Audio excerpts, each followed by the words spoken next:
देशात कोरोनासारख्या महामारीमुळे लाखो मजूर कामगारांचा रोजगार हिरावला गेल्याने त्यांना अन्नासाठी दाही दिशा हिंडावं लागत आहे। त्यांच्याकडे खायला अन्न नाही की घरापर्यंत पोहोचण्यासाठी पैसे नाही। आपल्या कुटुंबाचा चरितार्थ चालविणे त्यांच्यासाठी मोठी जिकिरीचे बनले आहे। इतके होऊनही सरकार त्यांच्या समस्यांकडे मात्र दुर्लक्ष करीत आहे।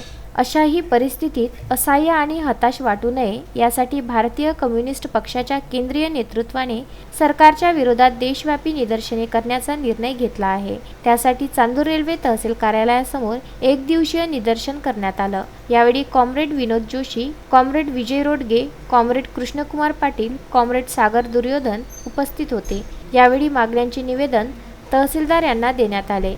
या कोरोनामुळे जे स्थलांतरित मजूर झालेले आहेत त्यांना त्वरित 10,000 रुपये त्यांना मदत करण्यात यावी।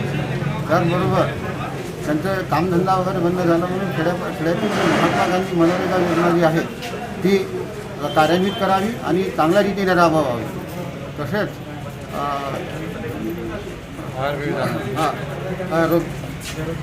बेरोजगारांना त्याच्यामध्ये उज्ज्वल भविष्याकरता जे कामगार जे कायदे आहेत हे जे सध्या मोडताड होऊन राहिलेले आहेत हे काम बंद करावे, कामगार कायदे तसेच त्यात चालू ठेवावे याकरिता आम्ही अनेक मागण्या घेऊन भारतभर या ठिकाणी निदर्शन आम्ही मागणी दिन म्हणून साजरा करत आहोत। स्थलांतरित मजूर कामगारांची अधिकाधिक रेल्वे आणि बस सेवा पुरवण्यात यावी।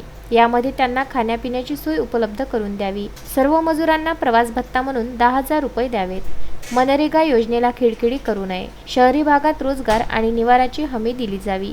कोणत्याही अटी शर्तीविना रेशन देण्यात यावे। अशा प्रकारच्या मागण्या निवेदनाद्वारे करण्यात आल्या। Bandu Athawale, Vidarbha news, Chandur railway.